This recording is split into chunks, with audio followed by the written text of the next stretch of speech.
adventure in Pipeman on W4CY Radio.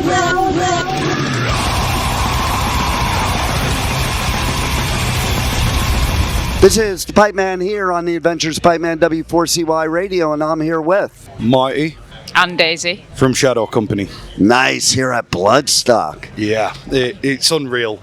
Honestly, we're still processing it. We played yesterday, and I'm still like, how did this happen? Right, and that's what I want to know. How did this happen?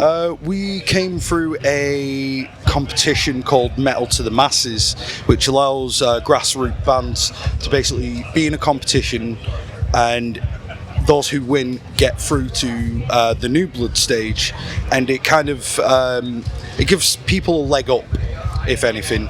But not only that, it helps you network with bands as well. Like, even if we didn't win, the friends we've made along the way, honestly, bulletproof. That's the one thing about Bloodstock and Metal to the Masses. Like, yeah. First of all, what I love about Metal to the Masses is that you're in a competition. Yeah. In the States, wouldn't be so friendly. But here, you guys all support each other, friends, and like, you're happy for the band that wins if it's not you. And that's fucking cool as hell. To be fair, we're all in the same boat. Like, we're all wanting to kind of live the dream of doing music as a full-time. So it's like, it's synergy, if anything. Anything you want to say? Well, last year, we made it to the final of Metal to the Masses last year, but we didn't win, unfortunately. The guys from Syria won, but even though we were upset we didn't win, we were so buzzing for those guys because they're just great musicians, such friendly guys. So yeah, even though we didn't win, we were still so happy for them. See, that proves my point. It's like every band I talk to, they have such mad respect for the other bands, which makes all of you great musicians, because I think it's assholes that don't have that respect for other musicians that are great. And that's one thing about Bloodstock I found. I do this every year. Yeah. I've never found an asshole here. No. You will get the odd few in a local scene that think they're the best thing since sliced bread, but generally the scene around where we're from is friendly. It's local enough that well, some of the people we've played with in Metal to the Masses competing, we're now doing tours. No, we're doing shows with them. Like, we did a show recently with a band called Preempted and Nerve Agents, and they were also in Metal to the Masses. And from there, again, networking. It's just basically like, it's putting things together. Making it all kind of a community thing, rather than it just being, oh, we're the bigger act out here, you know. Like egos can stay out of it for me. No doubt. Yeah. As somebody that was in the Sunset Strip scene of the 80s, there was plenty of that asshole gatekeeping bullshit going on back then. Yeah. That I always thought was fucking stupid. Like, even between punks and metalheads, like, we were a small community, each of us, getting bullied by the jocks, yet we're fighting with each other. If I couldn't go to a punk gig because I was a long hair, and punks couldn't go to metal gigs because you'd get your ass kicked. And it's like, it's just stupid. Let's just all be one big, great, loving family community, and that's what Bloodstock is. Yeah, exactly. That's what I found. That this is my third year at Bloodstock. And walking around, you see so many different types of people, different types of metalhead, and everybody's just so happy to be together. It doesn't matter what you look like, where you come from, how you dress. Everybody's just happy to be here, you know. Well, you know, it's funny because I was talking about this earlier, and recently there was news, I don't know if you guys saw it, but about this old school hardcore band that, like, there was somebody, a banana in the crowd, and he called out the banana and had the crowd go and rip his banana suit off, and and they're saying, kill the banana, kill the banana. And I was just fucking having the most fun of my life the other day in a pit with a bunch of dinosaurs. Fuck that bullshit. Like, let people just have fun. This is where they can escape all that bullshit. Who cares what they dress up as or what they do? You do you, and if you're having fun, that's all that matters. Yeah. I don't get the mentality, to be fair. I mean, live and let live. You know. Yeah. Look, Why does it bother you that they're in a banana? life can. Am I allowed to swear?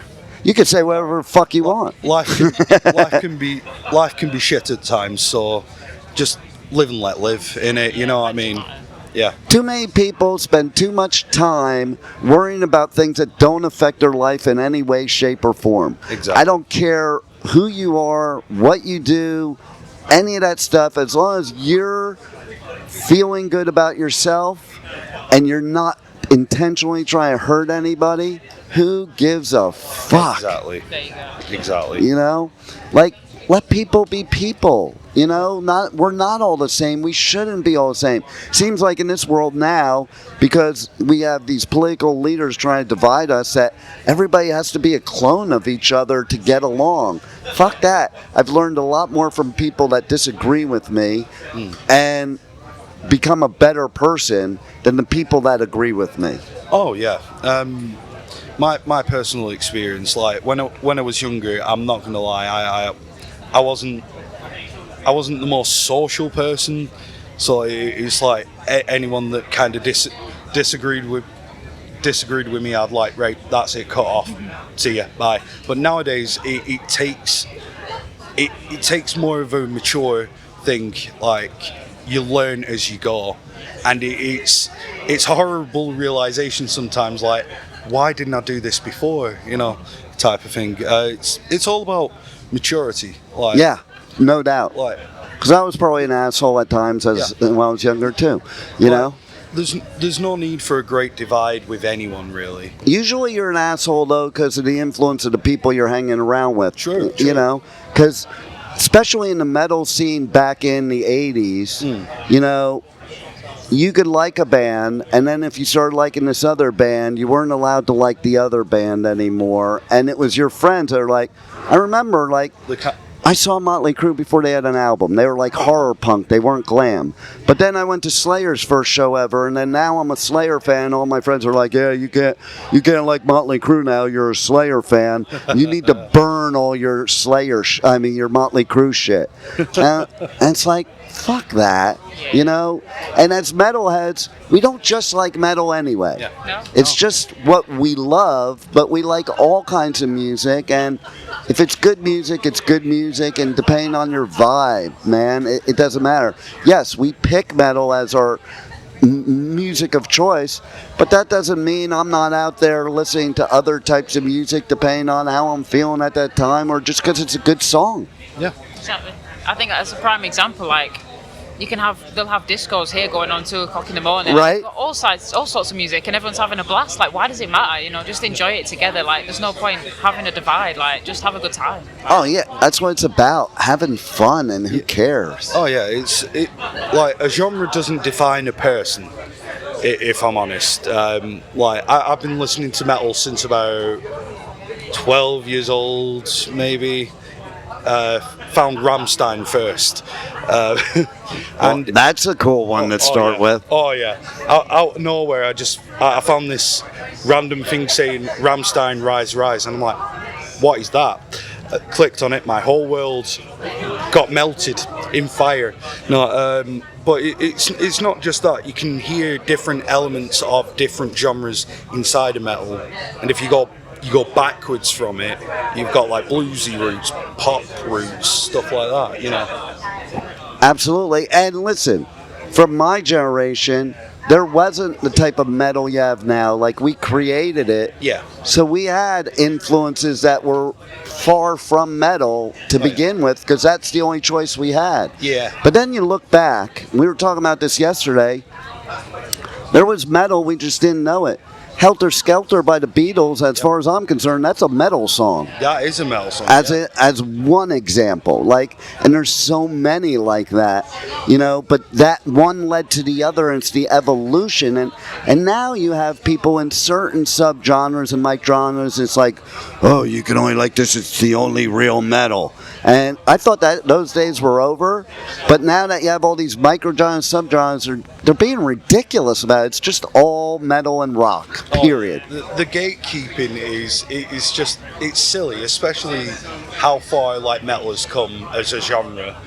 to gatekeep one specific subgenre is a bit silly, isn't it? No doubt. And why do I want to just listen to the same thing all day, every day? Exactly. Yeah, it's the same. It's the same kind of stuff. It's all metal. It's all guitars, drums, some pretty cool screamy vocals, a bit of cool bass. Yeah. Why does it matter? Exactly. A couple of extra chugs in the riff. Like, what? Why does it matter? You know. You know, like a perfect example is you take death metal and black metal.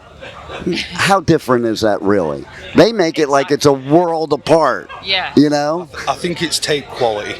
Right? I think you throw a bit of corpse paint on and you're like, you're whatever kind of metal, and then you take the corpse paint off and play the same music, and then you're death metal, and it's just like, it's just right? that different, you know? That used to happen to Possessed back in the beginning. Like, oh, they're just a Slayer copycat. And I was like, no, they're really not. And I'm a huge Slayer fan.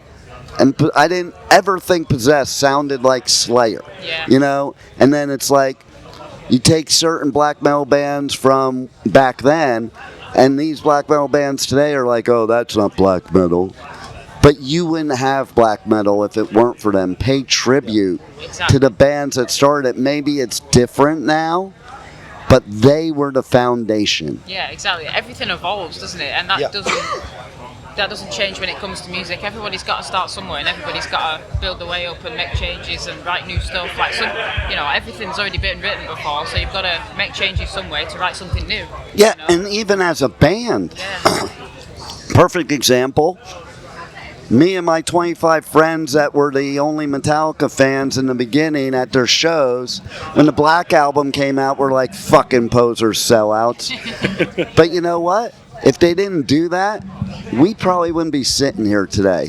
And if you talk to them, they just learned their craft better, you know, and went to a different level.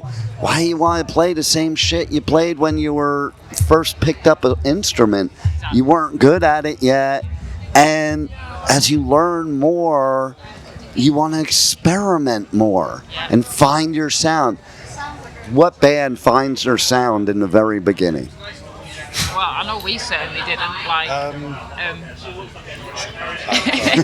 bad. I know we certainly didn't. Like, we always say we've been a band for about 8 or 9 years, but anything pre-COVID doesn't really count because we were still finding our sound. Yeah. Like, if you go back and listen to our first EP, we sound nothing like that now. We've evolved so much. Like, we've all got better at playing our instruments. Our songwriting confidence has got so much better. So it's the same for any band. Like, whether it's Metallica or underground music. Like, yeah. And you learn certain things on your instrument that you weren't able to implement in the beginning. Yeah. So that will change your sound automatically. Yeah, like I originally played bass in the band. I was bass and vocals. Then I kind of just put the bass down and I'm like, I want to do full singing so I can focus on it. Nowadays, I feel a lot more confident on the stage than I did with a bass in my hand. You know, we've got our lovely guitarist brother, Zach, to play bass. He does a better job than I could ever imagine. You know, you've got Daisy, who's an absolute fucking demon on those drums. Nice. You've got me, who's shouting at people. Don't know whether they like it or not. They seem to smile, so something's going on. Then you got Seamus, absolutely. If he's not chugging heavy ass riffs with his octaver, he's melting faces off with solos. So that's how it's been for us. It's like when we're writing, it's kind of like all steam ahead until we break, and we haven't broke yet. So nice. So now, for the last question, based on what you said, I have a trivia question for you. Okay. Who's the most famous bassist ever that only plays bass because he drew the short straw? They were already two guitarists. Shit. I was thinking of Megadeth for some reason. Go further back. Further back. Further back. Two guitarists.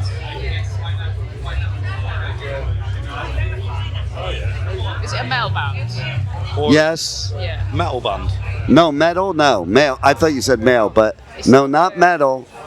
But I did mention a song by them. Beatles. from Yep. The Beatles. Paul Seriously? McCartney. He was a guitarist. Now if you go back and listen to Beatles songs and you hear his bass, Yeah. it's like that's what happened to me. I went back because I always loved the Beatles. I'm like, holy shit, he's like playing it like a guitar. So I suppose that's why I love Lemmy as well.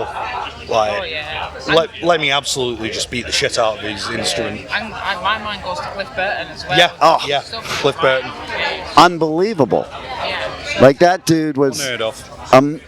Without him, there'd be no Metallica too. I saw Metallica before Cliff. You know, big difference. Was that like the Rob McGovern?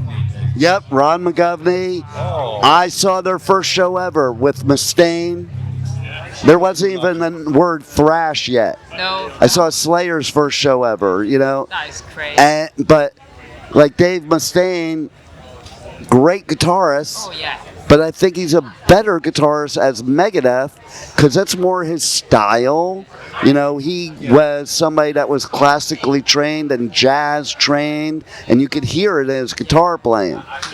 You know, and I also think there were too many egos with him and Hetfield and Lars that it would have never lasted. It would have exploded one day or Yeah, another. exactly. 100%. But now we have two great bands. Yeah. So. Absolutely.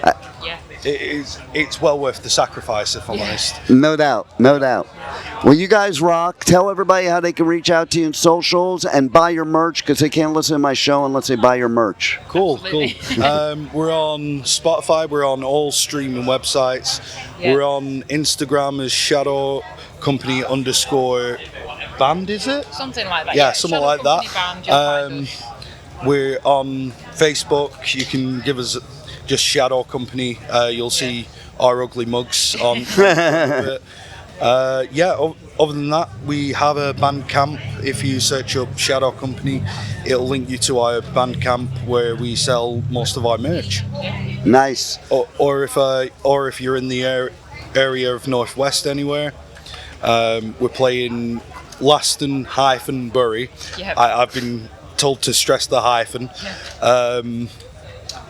On when was it? 31st of August at 8 o'clock, and then we've got a gig in Darwin at Sunbird on the 11th of September. Nice.